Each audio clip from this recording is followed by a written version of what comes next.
You, John Fitzgerald Kennedy, do solemnly swear. I, John Fitzgerald Kennedy, do solemnly swear. That you will faithfully execute the office of President of the United States. That I will faithfully execute the office of President of the United States. And will, to the best of your ability. And will, to the best of my ability. Preserve, protect, and defend the Constitution of the United States. Preserve, protect, and defend the Constitution of the United States. So help you God. So help me God.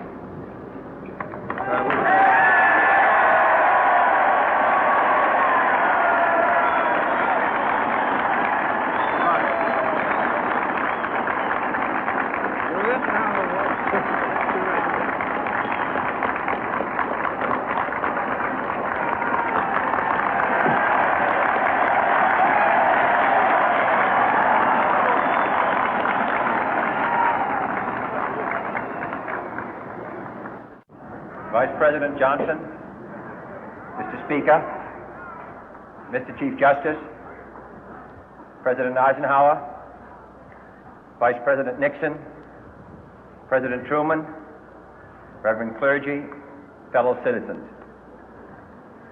We observe today not a victory of party, but a celebration of freedom, symbolizing an end as well as a beginning, signifying renewal as well as change. For I have sworn before you and Almighty God the same solemn oath our forebears prescribed nearly a century and 3/4 ago. The world is very different now, for man holds in his mortal hands the power to abolish all forms of human poverty and all forms of human life. And yet the same revolutionary beliefs for which our forebears fought are still at issue around the globe. The belief that the rights of man come not from the generosity of the state, but from the hand of God. We dare not forget today that we are the heirs of that first revolution. Let the word go forth from this time and place to friend and foe alike that the torch has been passed to a new generation of Americans born in this century, tempered by war, disciplined by a hard and bitter peace, proud of our ancient heritage, and unwilling to witness or permit the slow undoing of those human rights to which this nation has always been committed and to which we are committed today at home and around the world.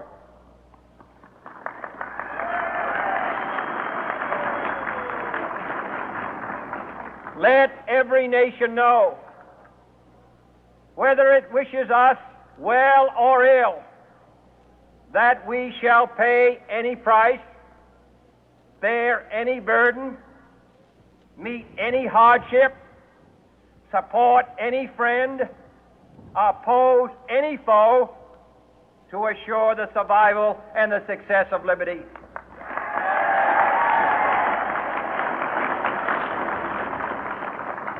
This much we pledge and more.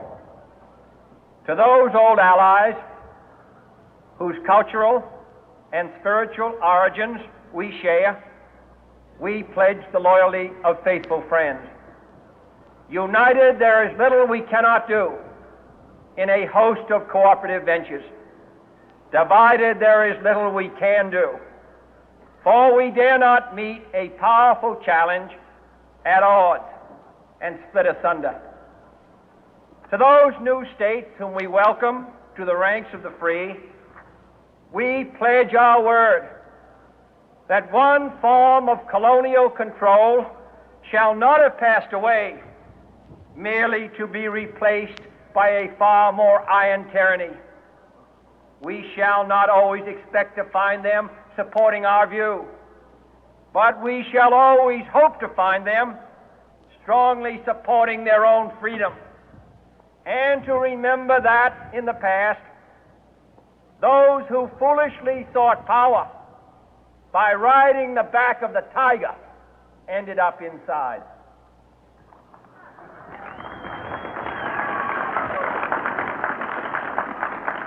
To those people in the huts and villages of half the globe struggling to break the bonds of mass misery, we pledge our best efforts to help them help themselves for whatever period is required, not because the communists may be doing it, not because we seek their votes, but because it is right. If a free society cannot help the many who are poor, it cannot save the few who are rich.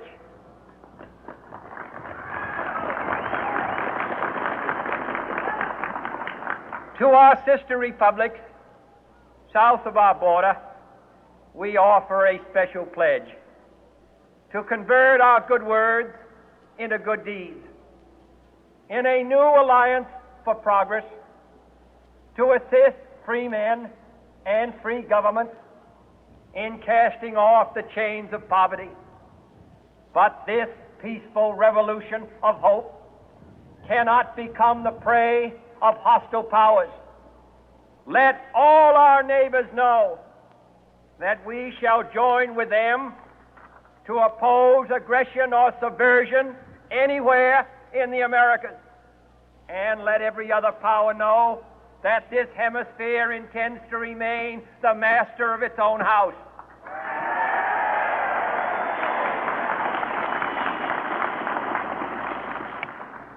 To that World Assembly of Sovereign States, the United Nations, our last best hope, in an age where the instruments of war have far outpaced the instruments of peace, we renew our pledge of support to prevent it from becoming merely a forum for invective, to strengthen its shield of the new and the weak, and to enlarge the area in which its writ may run.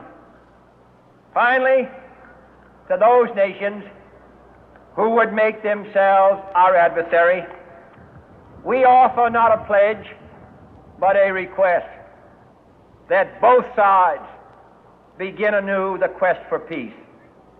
Before the dark powers of destruction, unleashed by science, engulf all humanity in planned or accidental self-destruction, we dare not tempt them with weakness, for only when our arms are sufficient beyond doubt can we be certain beyond doubt that they will never be employed. But neither can two great and powerful groups of nations take comfort from our present course, both sides overburdened by the cost of modern weapons, both rightly alarmed by the steady spread of the deadly atom, yet both racing to alter that uncertain balance of terror that stays the hand of mankind's final war. So let us begin anew, remembering on both sides that civility is not a sign of weakness, and sincerity is always subject to proof. Let us never negotiate out of fear, but let us never fear to negotiate.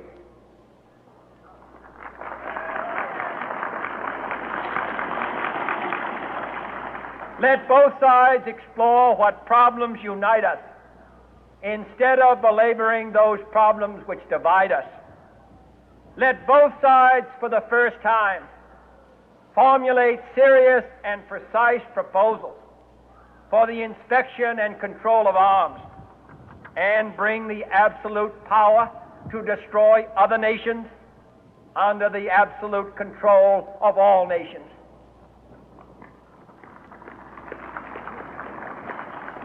Let both sides seek to invoke the wonders of science instead of its terrors. Together, let us explore the stars, conquer the deserts, eradicate disease, tap the ocean depth, and encourage the arts and commerce. Let both sides unite to heed in all corners of the earth the command of Isaiah to undo the heavy burden and let the oppressed go free.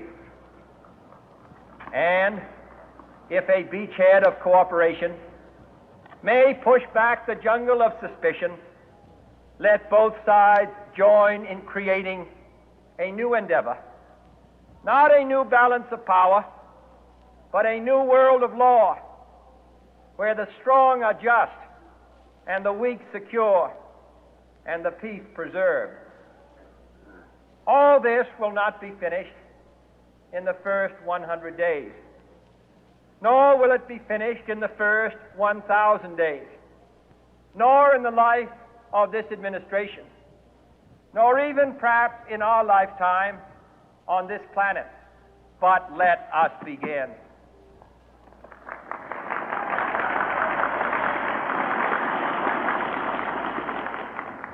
In your hands, my fellow citizens, more than mine, will rest the final success or failure of our course. Since this country was founded, each generation of Americans has been summoned to give testimony to its national loyalty. The graves of young Americans who answered the call to service surround the globe. Now the trumpet summons us again, not as a call to bear arms, though arms we need, not as a call to battle, though in battle we are, but a call to bear the burden of a long twilight struggle, year in and year out, rejoicing in hope, patient in tribulation, a struggle against the common enemies of man, tyranny, poverty, disease, and war itself. Can we forge against these enemies a grand and global alliance, north and south, east and west, that can assure a more fruitful life for all mankind? Will you join in that historic effort?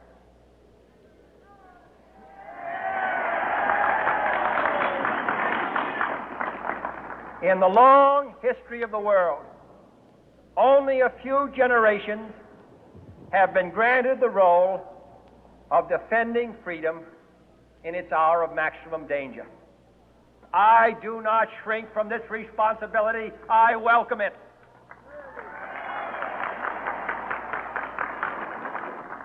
I do not believe that any of us would exchange places with any other people or any other generation. The energy, the faith, the devotion which we bring to this endeavor will light our country and all who serve it. And the glow from that fire can truly light the world. And so, my fellow Americans, ask not what your country can do for you. Ask what you can do for your country.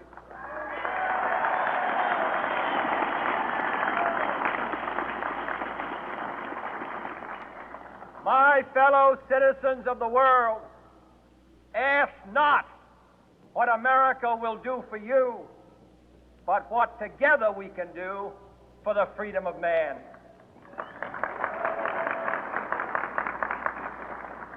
Finally, whether you are citizens of America or citizens of the world, ask of us here the same high standards of strength and sacrifice which we ask of you. With a good conscience, our only sure reward, with history the final judge of our deeds, let us go forth to lead the land we love, asking His blessing and His help, but knowing that here on earth God's work must truly be our own.